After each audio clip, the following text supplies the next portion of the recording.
नमस्कार दोस्तों, smart study IQ में आपका बहुत बहुत स्वागत है। दोस्तों, आज हम इस वीडियो में उत्तराखंड परीक्षा वाणी के महत्वपूर्ण वन लाइनर क्वेश्चंस को कंप्लीट करने वाले हैं। तो यदि आप उत्तराखंड के किसी भी एग्जाम की तैयारी कर रहे हैं लाइक BDO, BPDO, कनिक सहायक, पटवारी, फॉरेस्ट गार्ड, पुलिस आदि की, तो आप चैनल के साथ बने रहेगा, आपको बहुत कुछ जानने को मिलेगा। चलिए दोस्तों शुरू करते हैं। दोस्तों, पहला प्रश्न है, उत्तरांचल राज्य विधेयक राज्यसभा में कब पारित हुआ था? तो 10 अगस्त सन 2000 को यह राज्यसभा में पारित हुआ था और लोकसभा में यह विधेयक 1 अगस्त सन 2000 को लोकसभा में पारित हुआ था। और उत्तरांचल राज्य विधेयक जो राष्ट्रपति KR नारायण के द्वारा स्वीकृति प्रदान करी गई थी, वो 28 अगस्त सन 2000 को प्रदान की गई थी। अगला प्रश्न देखते हैं दोस्तों, उत्तरांचल राज्य का गठन कब हुआ? 9 नवंबर सन 2000 को। भारत की कौन से नंबर का राज्य बना? तो 27वें राज्य बना भारत का। और अगर दोस्तों हम पर्वतीय राज्यों के क्रम में देखें तो पर्वतीय राज्य के क्रम में 11वां राज्य बना। और अगर वर्तमान में पूछा जाए कि कौन सा पर्वतीय राज्य होगा तो दोस्तों 10वां होगा, क्योंकि जम्मू कश्मीर को क्या है, केंद्र शासित प्रदेश बनाया गया है। अगला प्रश्न है दोस्तों, राज्य का जो नाम है वो उत्तराखंड है और राजकीय भाषा हिंदी है और दूसरी दोस्तों संस्कृत है, जो कि 2010 से बनाई गई है। राजकीय चिन्ह जो है अशोक की लाट है और राजकीय पशु दोस्तों कस्तूरी मृग है। राजकीय पक्षी मोनाल है और राज्य तितली कॉमन पिकॉक है, जो कि सन 2016 से घोषित किया गया है। राजकीय पुष्प ब्रह्मकमल है और राजकीय वृक्ष बुरांस है। और राज्य वाद्य जो है ढोल है, जो कि सन 2015 से घोषित किया गया है। और राज्य खेल दोस्तों फुटबॉल है, जो कि सन 2011 से घोषित किया गया है। राज्य गीत उत्तराखंड देवभूमि मातृभूमि शत शत वंदनम। दोस्तों यह 6 फरवरी 2016 को घोषित किया गया है और इस गीत के लेखक हेमंत बिष्ट जी है। राजकीय पुष्प दोस्तों ब्रह्मकमल है और राज्य पुष्प का वैज्ञानिक नाम क्या है? सोसूरिया अबवेलेटा। और ब्रह्मकमल को महाभारत में सौगंधित पुष्प के नाम से जाना जाता है। दोस्तों अगला प्रश्न है, उत्तराखंड में ब्रह्मकमल की कितनी प्रजातियां पाई जाती है? तो आपकी 24 प्रजातियां ब्रह्मकमल की मिलती हैं। अगला प्रश्न है, उत्तराखंड में किस स्थान पर ब्रह्मकमल जो है बहुत आयात में पाए जाते हैं? तो फूलों की घाटी में अधिक ब्रह्मकमल देखने को मिलते हैं। ब्रह्मकमल पुष्प खिलने का समय कौन सा है? तो जुलाई से सितंबर। कस्तूरी मृग का वैज्ञानिक नाम क्या है? मास्कस काइसोगास्टर। दोस्तों अगला प्रश्न देखते हैं, कस्तूरी मृग उत्तराखंड के अलावा भारत में और कहाँ पाए जाते हैं? तो जम्मू कश्मीर, हिमाचल प्रदेश और सिक्किम में भी कस्तूरी मृग देखने को मिलता है। और उत्तराखंड में कस्तूरी मृग विशेष रूप से कहाँ पाए जाते हैं? तो उत्तराखंड में फूलों की घाटी, केदारनाथ और उत्तरकाशी में कस्तूरी मृग पाए जाते हैं। राज्य में कस्तूरी मृग के संरक्षण एवं संवर्धन के लिए सबसे पहले प्रयास कब किया गया था? तो 1972 में चमोली जिले में यह प्रयास 1972 में किया गया था। अगला प्रश्न है, बुरांस का वानस्पतिक नाम क्या है? तो रोडोडेंड्रोन आर्बोरियम बुरांस का वानस्पतिक नाम है। और बुरांस किस प्रकार का वृक्ष है? सदाबहार वृक्ष है। अगला प्रश्न है, राज्य में राष्ट्रपति शासन कब लगा? तो 27 मार्च से 11 मई सन 2016 को 46 दिन के लिए 356 अनुच्छेद के तहत जो है राष्ट्रपति लगता है, राष्ट्रपति शासन लगता है। अगला प्रश्न है, भारतीय संविधान के किस अनुच्छेद के तहत राज्यों हेतु राज्यपाल की जो व्यवस्था की गई है वो 153 के तहत की गई है। राज्यपाल की नियुक्ति कौन करता है? तो राज्यपाल की नियुक्ति राष्ट्रपति करते हैं। राज्य में विधानमंडल कैसा है? तो एक सदनात्मक विधानमंडल है उत्तराखंड का। और देश में 2 विधानसभा भवन वाले अन्य राज्य कौन कौन से उत्तराखंड के अलावा? जम्मू कश्मीर और आपका महाराष्ट्र। अगला प्रश्न है, विधानसभा का प्रथम गठन कब हुआ था? 9 नवंबर सन 2000 को विधानसभा का गठन हुआ था। और प्रथम विधानसभा का सत्र 9 जनवरी सन 2001 को शुरू हुआ था। और विधानसभा की अपनी वेबसाइट शुरू करी गई थी 4 मई सन 2001 को। और ये देश में वेबसाइट शुरू करने वाला पहला राज्य बना उत्तराखंड। राज्य गठन से पूर्व इस क्षेत्र में कुल कितनी विधानसभा सीटें थी? 22। और दोस्तों अगला प्रश्न है, प्रथम विधानसभा चुनाव की तिथि क्या थी? 14 फरवरी सन 2002 को पहले चुनाव हुए थे, जिसमें दोस्तों पहले विधानसभा चुनाव में जो मतदान प्रतिशत 54.34% रहा था। सबसे अधिक मतदान प्रतिशत किस चुनाव में हुआ था आज तक में? तो दोस्तों जो तीसरा चुनाव हुआ था उसमें 67.32% मतदान किया गया है, जो कि राज्य में सर्वाधिक है। और विधानसभा में कुल आरक्षित सीटें कितनी है दोस्तों? तो आरक्षित सीटें 15 है, जिसमें से 13 जो है एससी के लिए है और 2 एसटी के लिए। एसटी के लिए एक चकराता, दूसरी दोस्तों नानक माता उधम सिंह नगर में है। सर्वाधिक विधानसभा सीटें कहाँ हैं? तो हरिद्वार में। सबसे कम विधानसभा सीटें चंपावत, बागेश्वर, रुद्रप्रयाग में 2-2 है। अब लोकसभा की कितनी सीटें हैं राज्य में? 5। और एससी के लिए आरक्षित यानी सुरक्षित लोकसभा सीट कौन सी है दोस्तों? अल्मोड़ा में, जो कि राज्य में एकमात्र एससी के लिए सुरक्षित लोकसभा सीट है। अगला प्रश्न है कि किस अनुच्छेद में राज्यों हेतु एक उच्च न्यायालय की जो व्यवस्था की गई है? तो 214 के तहत जो है उच्च न्यायालय की व्यवस्था की गई राज्यों के लिए। और उत्तराखंड उच्च न्यायालय की स्थापना कब हुई? 9 नवंबर सन 2000 को। कौन से नंबर का बना देश में? तो 20वें नंबर का उच्च न्यायालय बना देश में। और दोस्तों उच्च न्यायालय में कुल मुख्य न्यायाधीश सहित कितनी संख्या होती है? तो वर्तमान में शायद 11 है, ये 9 हुआ करती थी। और स्थायी लोक अदालतें कहाँ गठित की जा रही है? उधम सिंह नगर और देहरादून में। कुल मैदानी जिले कौन कौन से हैं दोस्तों? तो उधम सिंह नगर और हरिद्वार जो मैदानी जिले हैं उत्तराखंड में। अगला प्रश्न है सर्वाधिक तहसीलों वाला जिला कौन सा है? तो ये 3 है, पिथौरागढ़, अल्मोड़ा और टिहरी। और अंग्रेजों के समय कुमाऊं क्षेत्र में जो कुल परगने और पटियां कितनी हुआ करती थी? तो यहाँ पे कुल परगने 19, कुमाऊं में और पटियां 125 हुआ करती थी। और गढ़वाल में दोस्तों 11 परगने और 86 पटियां हुई करती थी। राज्य में दोस्तों राजस्व पुलिस व्यवस्था कब लागू की गई? तो 1874 में पुलिस व्यवस्था लागू की गई थी। दोस्तों अगला प्रश्न देखते हैं, कितने प्रतिशत भाग पे ये पुलिस व्यवस्था लागू थी? तो 60% भाग पे। राज्य का प्रथम साइबर थाना कौन सा है? तो देहरादून है। कब से शुरू किया गया? 25 मार्च सन 2015 से। अगला प्रश्न है सर्वाधिक व सबसे कम आबाद ग्रामों वाले जिले कौन से? तो सर्वाधिक पौड़ी है और सबसे कम आबाद ग्राम है हरिद्वार में है।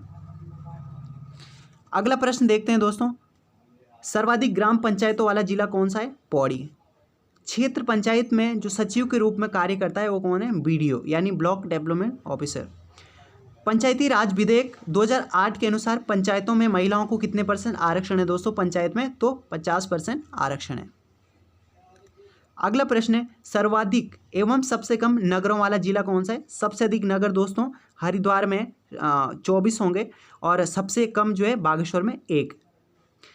राज्य की सबसे पहली नगर पालिका कौन सी है? मसूरी है। इसकी स्थापना 1842 या 43 में स्थापना होती है। उत्तराखंड में कितने नोटिफाइड एरिया है दोस्तों? 1 है।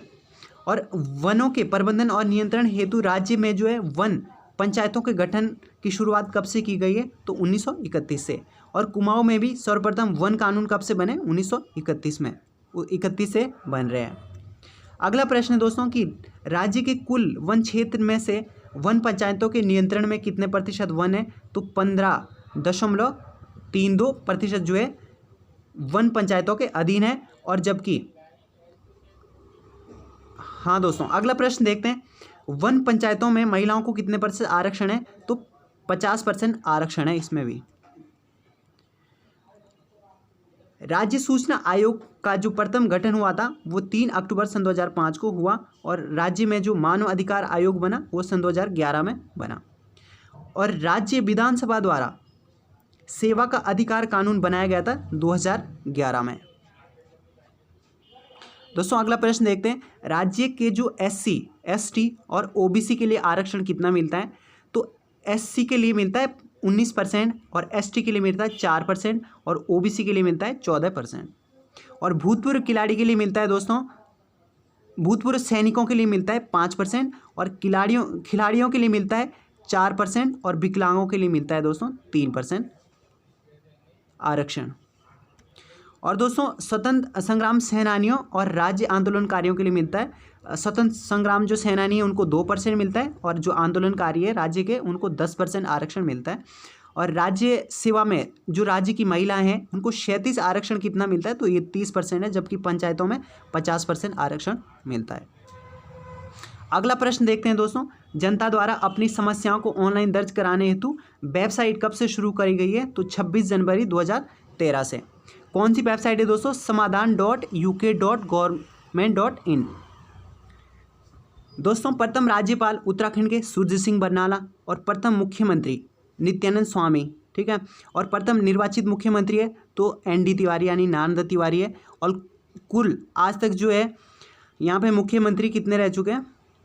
तो 10 कुल मुख्यमंत्री होंगे। और कुल राज्यपाल की अगर बात करें तो 7, सॉरी मैंने मुख्यमंत्री बोल दिया ऊपर। प्रथम राज्यपाल सूरज सिंह बरनाला है और प्रथम मुख्यमंत्री नित्यानंद स्वामी है और प्रथम निर्वाचित जो मुख्यमंत्री है वो कौन है? नारायण तिवारी है। दोस्तों प्रथम महाधिवक्ता मेहरबान सिंह नेगी और प्रथम मुख्य न्यायाधीश होंगे AA देसाई, अशोक अभेद्र देसाई। और प्रथम लोक सेवा आयोग अध्यक्ष जो है NP नवानी जी है। और प्रथम अधीनस्थ चयन सेवा आयोग के अध्यक्ष जो है RBS रावत जी है। और प्रथम लोकायुक्त SHA रज्जा है। और प्रथम मुख्य सूचना आयुक्त RS टोलिया जी है। और राज्य जो अध्यक्ष राज्य महिला आयोग की है कौन है? विजय बर्तवाल जी है। और अध्यक्ष जो है राज्य बाल अधिकार संरक्षण आयोग की कौन है? उषा नेगी। और अध्यक्ष राज्य अल्पसंख्यक आयोग की कौन है? डॉक्टर RK जैन इसके अध्यक्ष है अल्पसंख्यक आयोग के। दोस्तों अगला प्रश्न देखते हैं, लाखू गुफा कहाँ है? अल्मोड़ा में। और नीले रंग के शैलचित्र कहाँ से मिलते हैं? हुडली उत्तरकाशी से। दोस्तों अगला प्रश्न देखते हैं, मलारी गांव कहाँ स्थित है? चमोली में। और किमनी गांव चमोली में स्थित है। पेटशाला पुरातत्व स्थल कहाँ है? अल्मोड़ा में। और 8 ताम्र मानव आकृतियाँ कहाँ से मिलती है हमें? जो कि वनकोट पिथौरागढ़ से मिलती है। और 5.2 kg का जो सोने का मुकुट है वो मलारी गांव चमोली से मिलता है। अगला प्रश्न है, योग मुद्रा में मानव चित्रण कहाँ से मिलता है? तो फलसीमा अल्मोड़ा से यह हमें देखने को मिलता है। अगला प्रश्न है दोस्तों, 14 नर्तकों का चित्रण कहाँ से मिलता है? कसार देवी अल्मोड़ा से। और दोस्तों अगला प्रश्न है कि उत्तराखंड आद्य ऐतिहासिक के स्रोत कहाँ से मिलते हैं? तो पौराणिक ग्रंथ है। और उत्तराखंड का प्रथम उल्लेख किस धार्मिक ग्रंथ में मिलता है? ऋग्वेद में। दोस्तों अगला प्रश्न देखते हैं कि ऋग्वेद में उत्तराखंड के लिए क्या क्या कहा गया है? तो देवभूमि मनुष्यों की भूमि ऋग्वेद में उत्तराखंड के लिए कहा गया है। और उत्तर कुरु जो शब्द है उसका प्रयोग कहाँ मिलता है उत्तराखंड के लिए? वो ऐत्रेय ब्राह्मण में मिलता है। दोस्तों अगला प्रश्न है कि स्कंद पुराण में उत्तराखंड को किस नाम से जाना गया है? स्कंद पुराण में तो मानसखंड और केदारखंड नाम से उत्तराखंड को जाना गया। केदारखंड का अगर क्षेत्र बताएं तो कहाँ से कहाँ तक है? कहाँ से कहाँ तक बताया गया है दोस्तों? तो माया क्षेत्र से हिमालय तक, ठीक है। माया क्षेत्र दोस्तों हरिद्वार क्षेत्र में पड़ता था और हिमालय यानी जो हिमालय पर्वत है। और मानसखंड का जो क्षेत्रफल बताया है वो नंदा देवी यानी उत्तराखंड के बीचों बीच नंदा देवी पर्वत है चमोली में। और यहाँ से कालगिरी यानी चंपावत तक यानी आप मान के चलो कालगिरी यानी काली नदी तक यह क्षेत्र बताया गया था। अगला प्रश्न दोस्तों, मानसखंड और केदारखंड के संयुक्त क्षेत्र को पुराणों में क्या बोला गया? यानी मानसखंड और केदारखंड से ही क्या बनता है? उत्तराखंड। तो उत्तराखंड इसको बोला गया था। बौद्ध साहित्य में उत्तराखंड के लिए क्या बोला गया है दोस्तों? बौद्ध साहित्य में हिमवंत। अगला प्रश्न है दोस्तों कि गढ़वाल क्षेत्र को पहले क्या कहा जाता था? ब्रह्मपुरी क्षेत्र या फिर केदारखंड गढ़वाल क्षेत्र को कहा जाता था। और मनुष्यों के आदि पूर्वज मनु का निवास स्थान कहाँ माना जाता है? अलकापुरी क्षेत्र चमोली में। और धनाधिपति जो कुबेर है उनकी राजधानी कहाँ थी? अलकापुरी में ही थी। और गणेश गुफा कहाँ है आपकी? बद्रीनाथ चमोली में स्थित है। और भगवान जो राम है उन्होंने अपने अंतिम समय में तपस्या कहाँ करी थी? देवप्रयाग टिहरी में तपस्या करी थी। दोस्तों अगले प्रश्न की ओर बढ़ते हैं, व्यास गुफा कहाँ स्थित है? बद्रीनाथ में। और बाणासुर की राजधानी कहाँ है? ज्योतिषपुर में। और अपने अंतिम समय में लक्ष्मण जी ने कहाँ तपस्या करी थी? तपोवन टिहरी में। अगला प्रश्न है दोस्तों, केदारनाथ को प्राचीन ग्रंथों में क्या कहा गया है? भृंगतुंग कहा गया है। और स्कंद गुफा कहाँ स्थित है? चमोली में स्थित है। अगला प्रश्न है दोस्तों कि महाभारत के जो किस पर्व में लोमश ऋषि के साथ पांडवों की बद्रीनाथ यात्रा का वर्णन किया गया है? तो वन पर्व में, ठीक है। और नारद गुफा कहाँ है? आपकी चमोली में है। और महाभारत के वन पर्व के अनुसार जो है पुलिंद राजा सुबाओ की राजधानी कहाँ थी? तो सुबाओ की राजधानी दोस्तों श्रीनगर में बताई गई है। अगला प्रश्न है दोस्तों, बद्रिकाश्रम और कर्णवाश्रम विद्यापीठ कहाँ थे? तो ये गढ़वाल क्षेत्र में उस समय के काफ़ी प्रसिद्ध विद्यापीठ थे। दुष्यंत और शकुंतला का जो संबंध है वो कहाँ से देखने को मिलता है? कण्वाश्रम से। अगला प्रश्न है, भरत का जन्म कहाँ हुआ था? कण्वाश्रम में। और मुचकंद गुफा कहाँ स्थित है? चमोली में स्थित है। अभिज्ञान शाकुंतलम की रचना किसने करी थी? तो कालिदास ने। और कहाँ पे करी थी ये? तो कण्वाश्रम में करी थी। कण्वाश्रम दोस्तों किस नदी के तट पे? मालिनी नदी के तट पे। और किस जाति के समय जो गढ़वाल में बौद्ध धर्म का सबसे अधिक प्रचार हुआ है? तो खस जाति के समय सबसे अधिक बौद्ध धर्म का प्रचार हुआ है। और गढ़वाल का प्रवेश द्वार किसको कहा जाता है? कोट द्वार को। और दोस्तों कुमाऊं का पौराणिक नाम क्या है? यानी मानसखंड कुमाऊं का है पौराणिक नाम। अगला प्रश्न है दोस्तों कि ग्रंथों में कुमाऊं क्षेत्र के लिए क्या मिलता है? तो कुर्मांचल भी देखने को मिलता है नाम। और कुमाऊं क्षेत्र का सर्वाधिक उल्लेख कहाँ मिलता है? स्कंद पुराण में कुमाऊं क्षेत्र का सबसे अधिक उल्लेख मिलता है। दोस्तों अगला प्रश्न देखते हैं कि किस पुराण में कुमाऊं क्षेत्र में जो है किरात, किन्नर, यक्ष, गंधर्व, विद्याधर, नाग आदि जो जातियों का उल्लेख मिलता है हमें, ये सारी जातियाँ, तो ये दोस्तों जो ब्रह्म और वायु पुराण में हमें देखने को मिलता है। और दोस्तों अगला प्रश्न है कि किस ग्रंथ में इस क्षेत्र में किरात, किन्नर, यक्ष, गंधर्व, कुलिंद, खस आदि जातियों का निवास बताया गया है, उल्लेख मिलता है? तो महाभारत में ये सारी जातियों का उल्लेख मिलता है। अगला प्रश्न है दोस्तों कि अल्मोड़ा के जाखन देवी मंदिर से किसके निवास की पुष्टि मिलती है? तो यक्षों के निवास की पुष्टि मिलती है अल्मोड़ा के जाखन मंदिर से। और बीनाग या बेनीनाग मंदिर जो आज की डेट में कहाँ है? बेनीनाग मंदिर तो पिथौरागढ़ में स्थित है। अगला प्रश्न है दोस्तों कालसी, लाखा मंडल, सिरोली और मंडल आदि माना गांव से हमें क्या देखने को मिलता है? तो शिलालेख देखने को मिलते हैं। और कालसी का शिलालेख काफ़ी प्रसिद्ध है। अगला प्रश्न है कि अल्मोड़ा की मुद्राओं पर किस राजवंश के शासकों का नाम मिलता है? तो कुणिद राजवंश के शासकों का नाम मिलता है। और किन किन का नाम मिलता है? तो आसेक, गोमित्र, हरदत्त और शिवदत्त आदि राजाओं का नाम मिलता है। कालसी शिलालेख दोस्तों किस समय का है? 257 ईस्वी पूर्व का है। और लाखा मंडल से किनका जो है शिलालेख प्राप्त होता है? राजकुमारी ईश्वरा का। अगला प्रश्न है त्रिशूल लेख हमें कहाँ कहाँ से मिलते हैं? तो गोपेश्वर और बाराहाट उत्तरकाशी से। गोपेश्वर चमोली से हमें देखने को मिलते हैं। अगला प्रश्न है दोस्तों पांडुकेश्वर, कंडारा, चंपावत और बैजनाथ से किन ताम्रपत्र में किनके लेख देखने को मिलते हैं दोस्तों? तो कार्तिकेयपुर राजाओं के लेख यहाँ पे देखने को मिलते हैं। अगला प्रश्न है उत्तराखंड पर शासन करने वाली प्रथम राजनीतिक शक्ति कौन सी थी? कुणिद। अगला प्रश्न है किस अभिलेख से यह पुष्ट होता है कि कुणिद लोग मौर्यों के अधीन थे? तो कालसी से ही हमें, क्योंकि कालसी दोस्तों मौर्यकालीन अशोक का शिलालेख था। कुणिद वंश का सबसे शक्तिशाली शासक कौन था? अमोघ भूति। अमोघ भूति मृत्यु के बाद इस क्षेत्र पर किसका अधिकार हो जाता है दोस्तों? शकों का हो जाता है उत्तराखंड क्षेत्र पे अधिकार। और अल्मोड़ा का जो सूर्य मंदिर है ये किसके अधिपत्य को प्रमाणित करता है? तो यह शकों के, यानी शकों ने इसका जो है निर्माण किया था। और शकों के बाद जो है तराई क्षेत्र पे किसका अधिकार होता है? कुषाणों का अधिकार होता है शकों के बाद। और 6वीं शताब्दी में, ठीक है दोस्तों, उत्तरार्ध में किसने उत्तराखंड पर अधिकार कर लिया था? तो कन्नौज के मोखरियों ने यहाँ पे अधिकार कर लिया था उसके बाद। अगला जो प्रश्न है मोखरियों के बाद उत्तराखंड पर बाहरी सत्ता कौन सी हुई थी? तो हर्षवर्धन, यानी हर्षवर्धन आदि लोग इधर आए थे उसके बाद। और ह्वेनसांग जो है किसके समय यहाँ पे उत्तराखंड में आया था? तो वो भी हर्ष के ही समय उत्तराखंड में ह्वेनसांग आया था। अगला जो प्रश्न है दोस्तों ह्वेनसांग ने इस राज्य को किस नाम से कहा था? तो पोलीहिमोपुलो, यानी ब्रह्मपुर नाम से इसे बोलते थे, ये पोलीहिमोपुलो नाम कहा था। ह्वेनसांग ने हरिद्वार को किस नाम से बोला था? तो हरिद्वार को ये मोयुलो नाम से बोलते हैं, ठीक है। और इसका जो क्षेत्रफल बताया था वो 20 ली क्षेत्रफल बताया था। उत्तराखंड का प्रथम ऐतिहासिक जो राजवंश है वो कार्तिकेयपुर या कत्यूरी है, ठीक है, जबकि हमने अभी देखा था राजनीतिक आपका। इसके बाद दोस्तों अगला प्रश्न देखते हैं कि कार्तिकेयपुर की पहली राजधानी जो है कार्तिकपुर चमोली में थी और दूसरी राजधानी इनकी बैजनाथ बागेश्वर में हुआ करती थी। कार्तिकेयपुर ने जो है यहाँ पे राजधानी कितने वर्षों तक रही थी दोस्तों? कार्तिकेयपुर में इनकी 300 वर्षों तक लगभग यहाँ पे राजधानी रही थी। कार्तिकेयपुर की जो भाषा थी कार्तिकेयपुर के राजाओं की भाषा क्या थी दोस्तों? राजभाषा, तो उनकी थी संस्कृत। अगला प्रश्न है दोस्तों आदिगुरु शंकराचार्य उत्तराखंड किस राजवंश के समय आए थे? तो कार्तिकेयपुर राजवंश के ही समय आए थे। और आदिगुरु शंकराचार्य की जो मृत्यु है वो 820 ईस्वी में केदारनाथ के ही समीप होती है, यानी केदारनाथ में ही इनकी मृत्यु होती है। कार्तिकीपुर राजवंश के प्रथम वंश का प्रथम राजा कौन था? तो बसंत देव कार्तिकीपुर के प्रथम राजा था। बसंत देव के बाद कार्तिकीपुर राजवंश पर किस वंश की सत्ता स्थापित होती है? तो खरपर देव वंश की सत्ता इसके बाद उत्तराखंड पे राज करती है। अगला प्रश्न है दोस्तों कि व्यास गुफा कहाँ पे स्थित है? तो बद्रीनाथ में। और बाणासुर की राजधानी कहाँ है? ज्योतिषपुर है। सॉरी दोस्तों, ये वही पन्ना है, तो आगे हम चलते हैं यहाँ पे।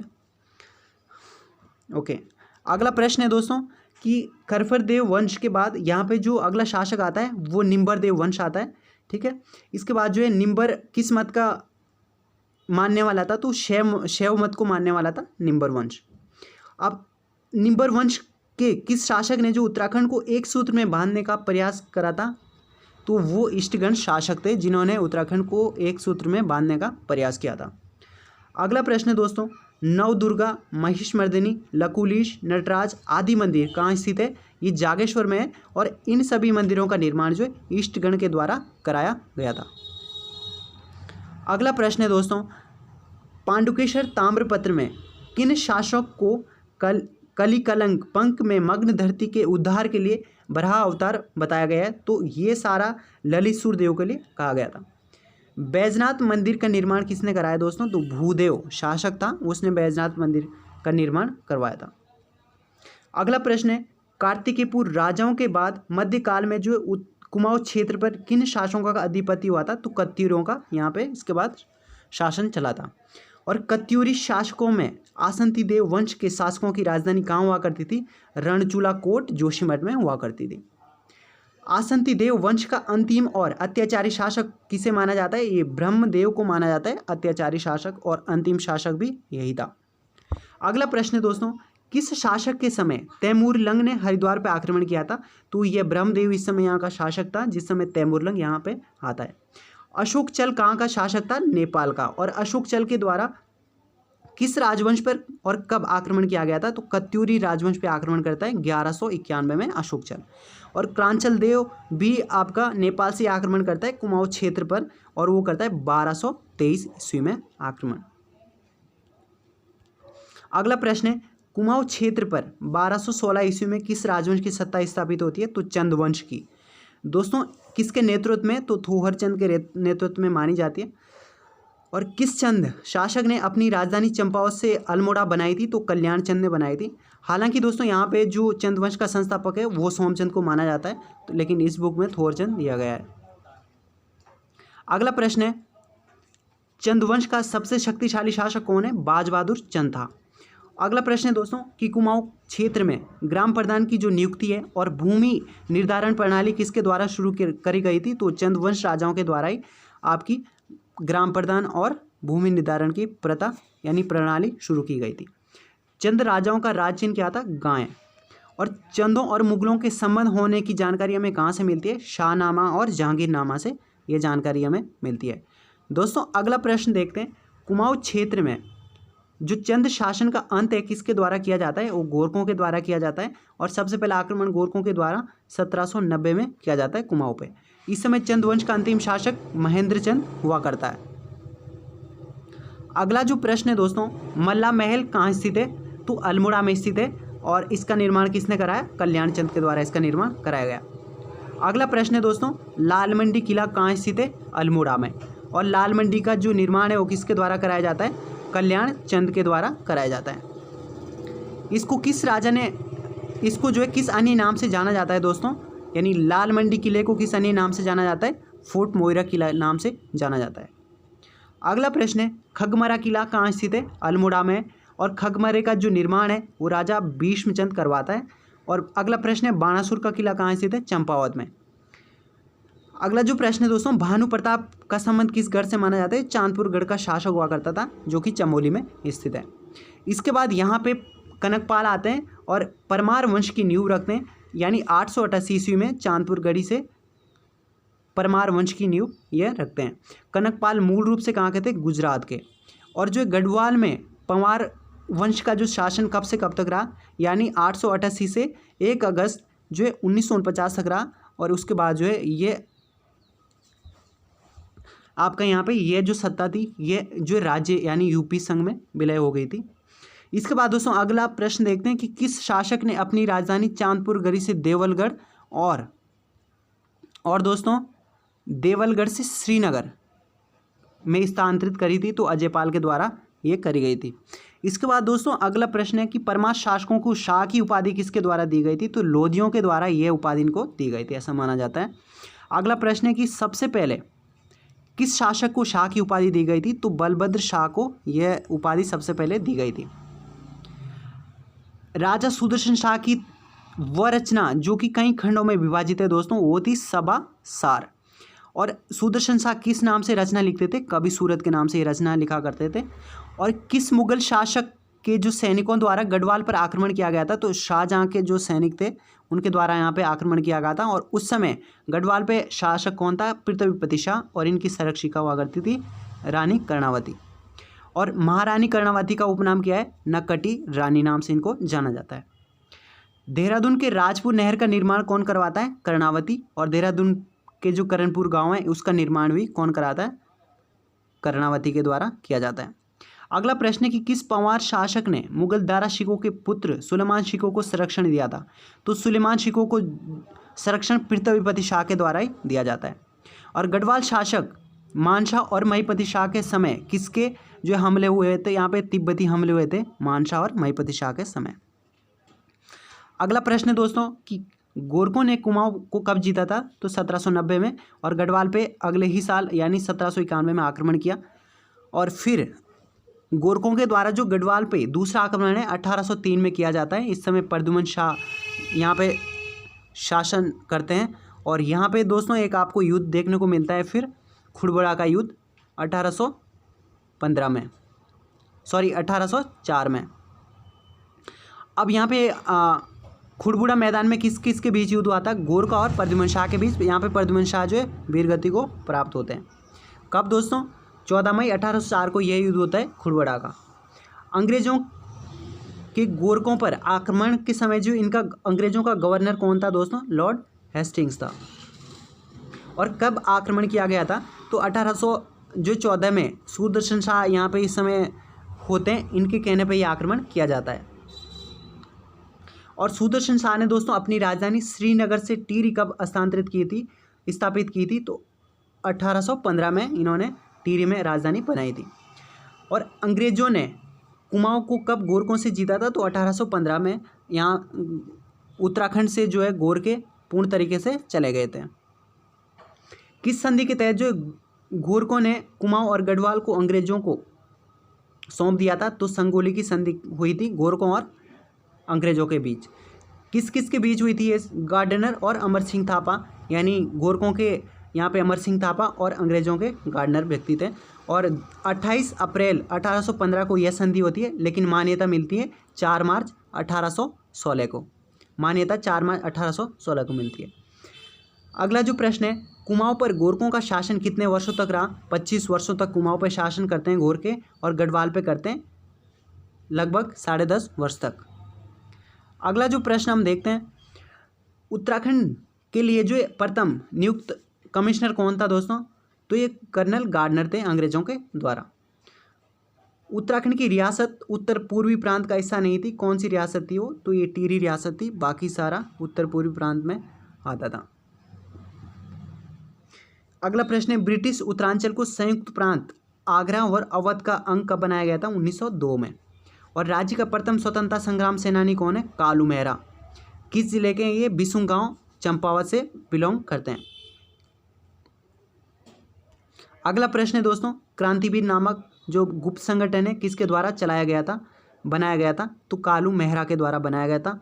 अगला प्रश्न है, डिबेटिंग क्लब की स्थापना 1870 में हुई। और कुमाऊनी भाषा का जो प्रथम अखबार है वो भी 1871 में ही अल्मोड़ा से छापा गया था।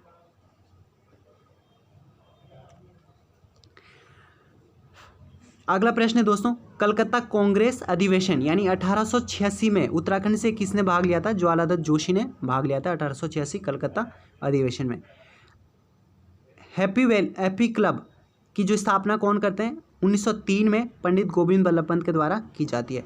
अगला प्रश्न है कि राज्य में वन नीति के विरोध में व्यापक जन आंदोलन चलाया गया था।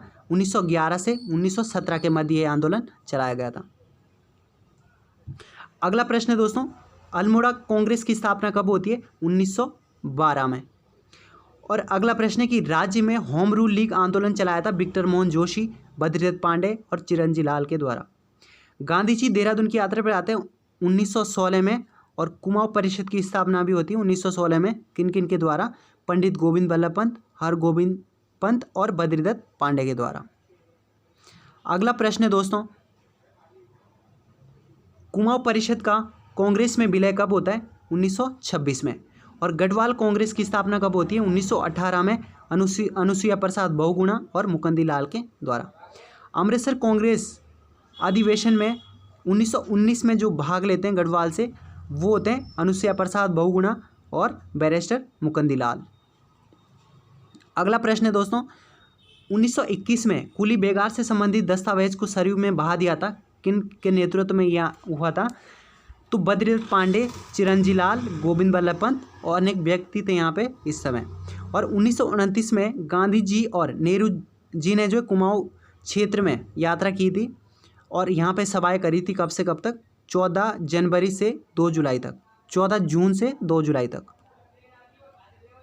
और 1929 में गांधी जी ने गढ़वाल क्षेत्र की यात्रा करी थी। 16 से 24 अक्टूबर तक करते हैं गढ़वाल की यात्रा। अगला प्रश्न देखते हैं दोस्तों, कुमाऊं यात्रा के दौरान गांधी जी ने किस स्थान पर अनासक्ति योग नाम से जो गीता पर टीका लिखा था? तो कौसानी बागेश्वर में ये लिखते हैं। कौसानी को गांधी जी ने कहा था भारत का स्विट्जरलैंड। दोस्तों 1930 में गांधी जी के साथ जो है 78 नमक सत्याग्रह में उत्तराखंड से 3 व्यक्ति थे। कौन कौन थे? ज्योतिराम कांडपाल, भैरव दत्त जोशी और खड़ग सिंह बहादुर। अगला प्रश्न है, अप्रैल 1930 में चंद सिंह गढ़वाली के द्वारा, जो कि 2/19 गढ़वाल राइफल से सैनिक थे, इन्होंने जो है निहत्थे जनता पर गोली चलाने से मना कर दिया था। और उस घटना को किस नाम से जाना जाता है? वो था पेशावर कांड नाम से। अगला प्रश्न है, चंद सिंह गढ़वाली को कितने समय तक जेल में रहना पड़ा था इसके कारण? 11 वर्ष 3 माह 18 दिन तक जेल में रहे थे। और 1930 के गड़ोदिया डकैती कांड के मुख्य नायक कौन थे? भवानी सिंह। और गांधी आश्रम का निर्माण किसने कराया था और कहाँ स्थित है? चनौदा सोमेश्वर में स्थित है, अल्मोड़ा में। और इसका जो निर्माण है शांतिलाल त्रिवेदी के द्वारा 1937 में कराया गया था। अगला प्रश्न है दोस्तों, गांधी जी ने किस जगह को कुमाऊं का बारदोली बोला है? तो सल्ट को। और अगला प्रश्न है, सल्ट की घटना कब हुई थी? 5 सितंबर 1942 में सल्ट की घटना हुई थी। और इसमें कौन कौन मारे गए थे? तो गंगाराम व खीमादेव चूड़ामणि मारे गए थे। सल्ट कांग्रेस का मुख्यालय कहाँ स्थित है? खुमाण में। और खुमाण सल्ट क्षेत्र में प्रत्येक वर्ष शहीद दिवस मेला लगता है। कितने तारीख को? यानी 5 सितंबर को यह मेला लगता है। अगला प्रश्न है दोस्तों, नमक सत्याग्रह के दौरान अल्मोड़ा नगर पालिका पर महिलाओं ने किसके नेतृत्व में तिरंगा फहराया था? तो किसके नेतृत्व में था? विष्णु देवी शाह के नेतृत्व में। और 1932 में किस महिला आंदोलनकारी को जिंदा या मुर्दा पकड़ने का आदेश जारी किया गया था? वो थी कुंती देवी। अगला प्रश्न है, लक्ष्मी आश्रम कहाँ स्थित है? तो ये कौसानी में स्थित है। और सल्ला बहन, जिनको हाई लमाइन बोला जाता है, इन्होंने 1941 में यहाँ पे आती है और इसका निर्माण करती है।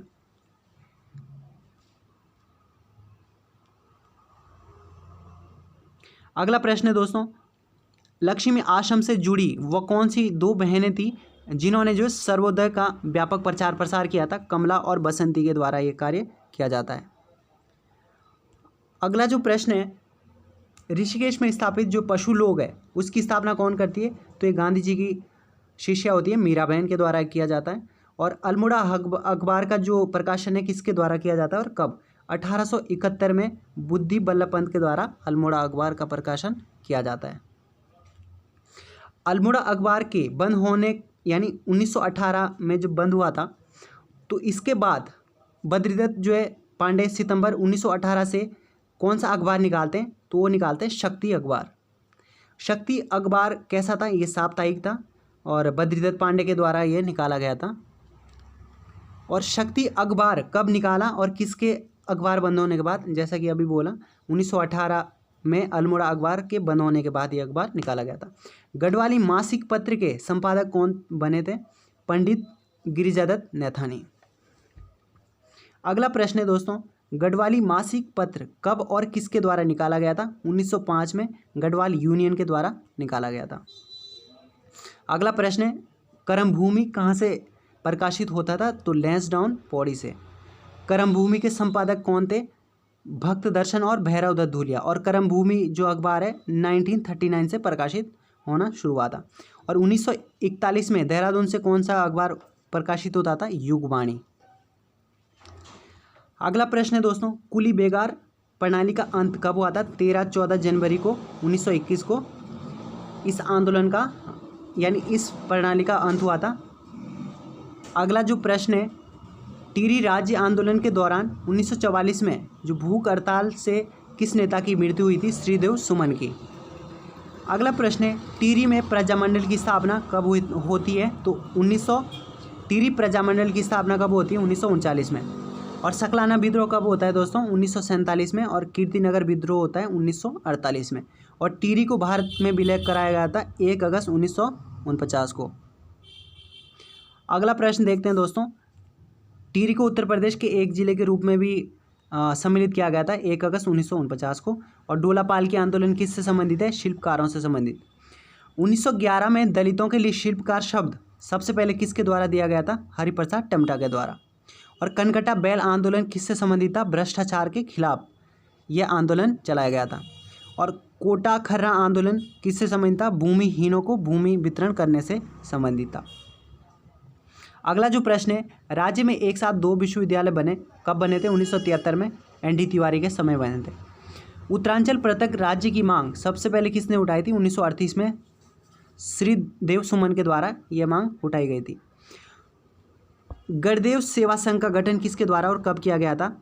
यह दोस्तों आपका श्रीदेव सुमन के द्वारा किया गया था। और गढ़देव सेवा संघ का जो नाम है परिवर्तित कर दिया गया था हिमालय सेवा संघ में। इसका जो है 1938 यहाँ पे आंसर है, लेकिन इसका जो गठन होता है 1936 में होता है।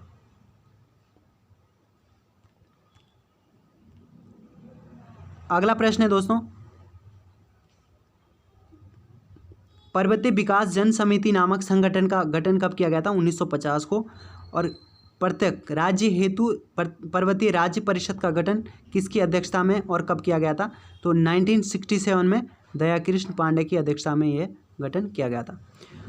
प्रताप सिंह नेगी व नरेंद्र सिंह बिष्ट को शामिल करते हुए पर्वतीय राज्य परिषद का पुनर्गठन कर पृथक पर्वतीय राज्य परिषद का गठन किया गया था। पृथक यानी पृथक पर्वतीय राज्य का जो परिषद राज्य का गठन किया गया था 1973 को। अगला जो प्रश्न है, 1970 में कम्युनिस्टों के द्वारा पृथक राज्य हेतु गठित किया गया था कौन सा? तो कुमाऊं राष्ट्रीय मोर्चा ये गठित किया गया था। और दिल्ली चलो का नारा कब और किस परिषद ने दिया था? 1972 में दिया गया था उत्तरांचल परिषद के द्वारा। अगला जो प्रश्न है, उत्तराखंड युवा परिषद का गठन कब हुआ? 1976 में। और इस परिषद के जो सदस्यों ने संसद में घेराव किया था 1978 में, घेराव का प्रयास किया था। और उत्तराखंड क्रांति दल का निर्माण कब और कहाँ हुआ था? तो 15 जुलाई 1979 को। ठीक है, मसूरी में ये उत्तराखंड क्रांति दल का गठन होता है। कितने पर्वतीय जिलों को मिलाकर ये बनता है? पर्वतीय ये 8 जिलों को मिला के बनता है।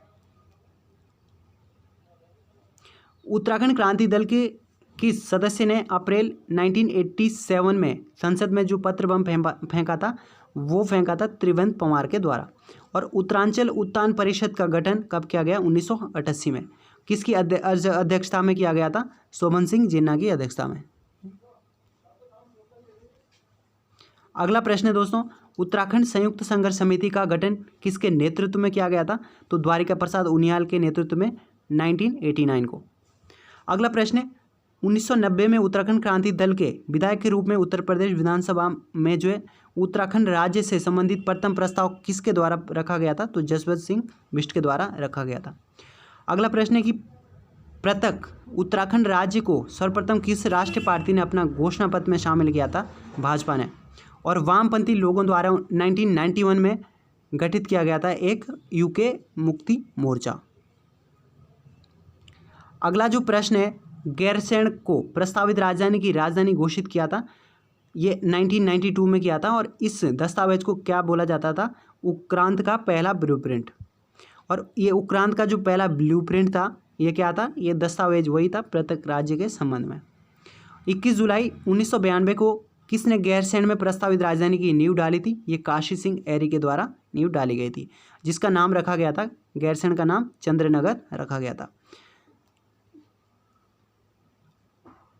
अगला जो प्रश्न देखते हैं दोस्तों हम, कौशिक समिति को किसने गठित किया था, मुलायम सिंह यादव के द्वारा कौशिक समिति बनाई गई थी।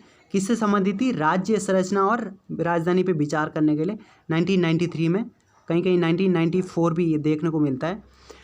तो कौशिक समिति ने अपनी रिपोर्ट 1994 में राजधानी बनाने की सिफारिश करी थी। कहाँ को बनाने की सिफारिश करी थी, गैरसैंण को राजधानी बनाने की सिफारिश करी थी। और राज्य में काला दिवस के रूप में किस घटना को जाना जाता है, खटीमा जो गोलीकांड हुआ था उसको। 1 सितंबर 1994 को जो है खटीमा में गोलीकांड हुआ, उसे किस नाम से जाना जाता है, राज्य में काला दिवस के रूप में जाना जाता है। क्रूर शासक की क्रूर साजिश के नाम से किस घटना को जाना जाता है, मुजफ्फरनगर कांड को। और मुजफ्फरनगर कांड जो कब हुआ था, 2 अक्टूबर 1994 को। अगला जो प्रश्न है दोस्तों वह है, लाल किले से किस प्रधानमंत्री ने सबसे पहले उत्तराखंड के गठन की जो घोषणा करी थी, तो HD देवगौड़ा ने करी थी 15 अगस्त 1996 को। और उत्तर प्रदेश जो पुनर्गठन आयोग की स्थापना करी गई थी दोस्तों, उत्तर प्रदेश पुनर्गठन आयोग की स्थापना आयोग जो लोकसभा में प्रस्तुत किया गया था दोस्तों, ये 27 जुलाई यानी 27 जुलाई सन 2000 को जो है यह प्रस्ताव लोकसभा में प्रस्तुत किया गया था। और लोकसभा के द्वारा जो पारित किया गया था 1 अगस्त को, और राज्यसभा के द्वारा दोस्तों 10 अगस्त को, और राष्ट्रपति ने जो यहाँ पे साइन किए थे 28 अगस्त को। और उत्तरांचल राज्य का गठन फिर हो जाता है 9 नवंबर सन 2000 को। और उत्तरांचल का नाम जो उत्तराखंड कब रखा गया था, 1 जनवरी सन 2007 से। अब दोस्तों आगे चलते हैं। अगला प्रश्न है कि राज्य की जो लंबाई है, ठीक है, राज्य की लंबाई कितनी है, तो 358 किलोमीटर है, और चौड़ाई कितनी है, 320 किलोमीटर। और राज्य से लगी अंतर्राष्ट्रीय सीमा कौन कौन सी है, नेपाल से लगती है और चीन तिब्बत से लगती है। और राज्य से लगी चीन सीमा की लंबाई कितनी है दोस्तों, 350 किलोमीटर, जिसमें से 50 केवल चीन से लगती है। केवल तिब्बत से दोस्तों कितनी लगती है आपकी, 300, और तो 50 किससे लगती है आपकी, चीन से लगती है। अगला प्रश्न देखते हैं दोस्तों कि केवल नेपाल से अगर बात करें तो 275 किलोमीटर सीमा लगती है। और राज्य का जो आकार है वो कैसा है, आयताकार आकार है। और राज्य का कुल क्षेत्रफल कितना है, 53,483 वर्ग किलोमीटर। और देश के संदर्भ में अगर देखें तो कितना है प्रतिशत में, 1.69%। और क्षेत्रफल की दृष्टि से देखें तो कौन से नंबर का है, 19वें नंबर का। तो दोस्तों ये आपको देखना होगा अब, क्योंकि केंद्र शासित प्रदेश भी कुछ बने हैं तो ये अब ये बदल गया होगा। राज्य के कुल क्षेत्रफल का पर्वतीय भाग कितना है, 86.07 पर्वतीय है, और मैदानी कितना है, 13.93%।